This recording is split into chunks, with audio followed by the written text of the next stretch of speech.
three losses to talk about today.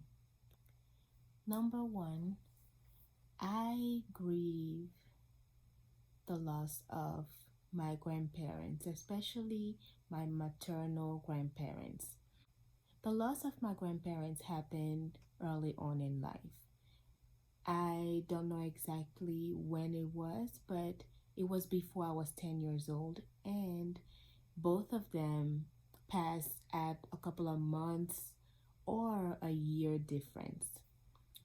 So, there's a saying in our culture that when people love each other so much, they follow each other to the grave. So it was something like that.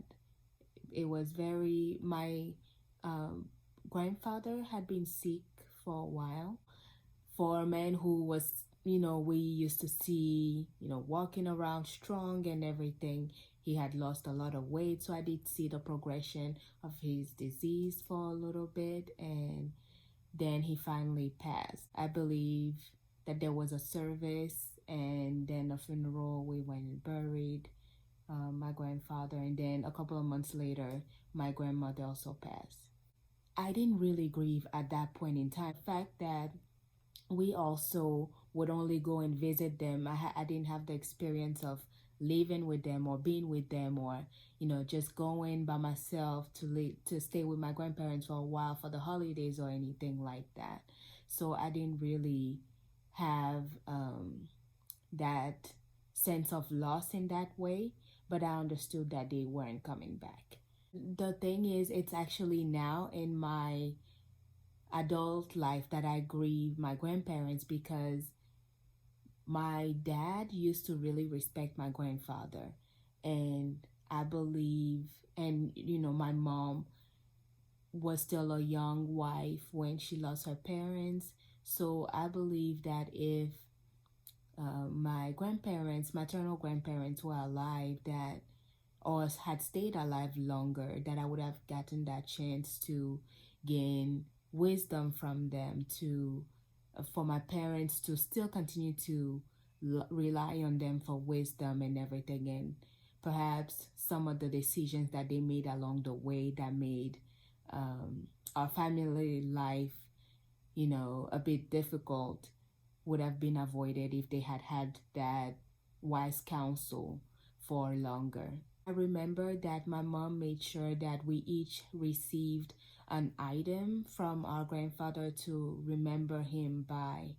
I don't remember exactly what I received per se, but I know that my brother received one of the wrapping cloths that my grandfather would use, to wrap himself at night. I'm sure there was other ceremonies that were done in the background, because those are always attached to the cultural aspect of grieving back home, but I don't remember specifics. Another part of that process was that not too long after, the aunt that I was closest to on my mom's side, after her parents' death, she kind of just got left the family environment with her husband, and they relocated to a place no one knew where they were, and didn't come back for the next 20 years. That is also something that I kind of grieve, because I was very close to her. I think I was even her flower girl at her wedding.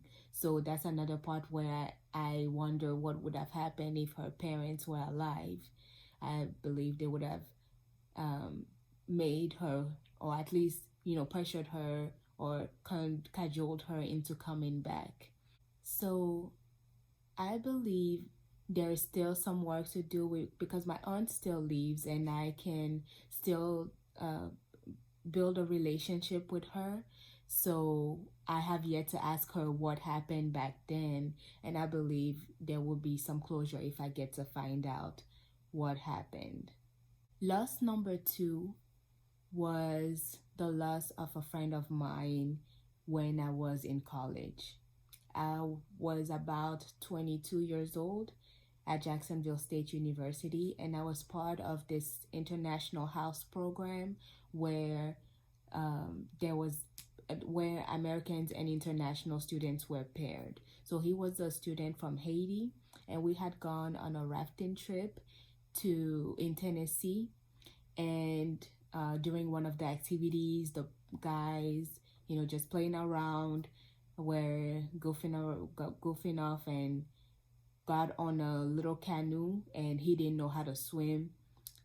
Three of them fell off, two of them survived, and he never came back out. It was tough, but the grieving process there, I think, went really well because they were prepared. There was a crisis team on campus, a team of counselors, and by the time we returned from the rafting trip, they were already waiting on us. They talked to us, they got a chance to talk to each and every one of the students. The other two that survived, that had already also fallen in the water, were devastated, and I'm glad that they got that support at that time.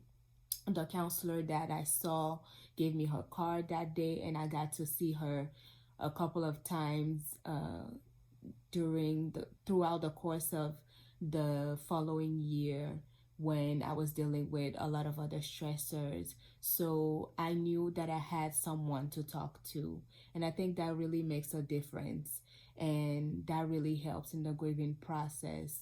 And I think that it's important for me to keep that in mind, that just having someone to talk to during that process helps and will help my clients as well. So grief number 3, I just lost my favorite uncle about 2 months ago, and we believe it was COVID, plus there was also a complication of some heart issues. Me and him had talked a couple of weeks prior. On his birthday, I had wished him happy birthday, and I'm so glad that I reached out at that time. He was so happy, left me this really joyful voice note. He was so happy that I called him. So when I heard that he passed, when my dad announced it to me, I was so shocked because we had just talked, and he was asking me when I was coming to visit next.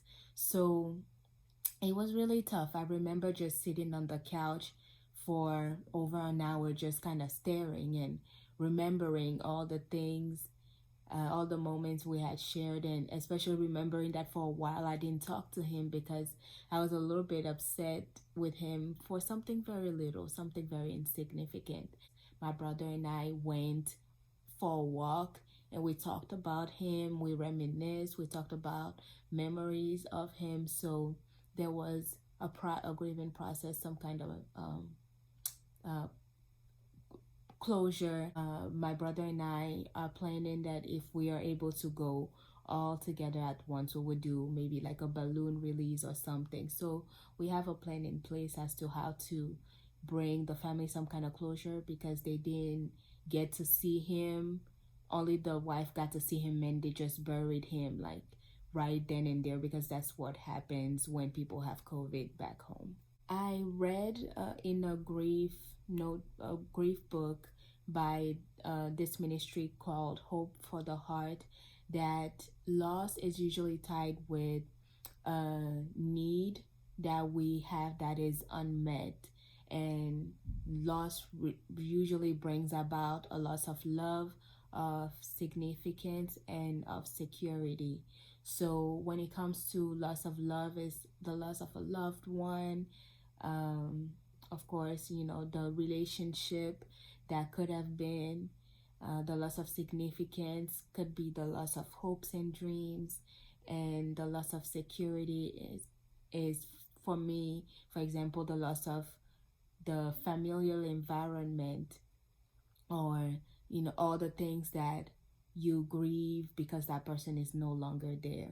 So those are things that I will continue to keep in mind as I work with clients who experience loss of grief, knowing that it's not just the loss of a person, but it could be a loss of security, of the financial means that the person was providing, or just emotional security, the way that I experience. Thank you for listening to my grief story, and I look forward to hearing yours as well.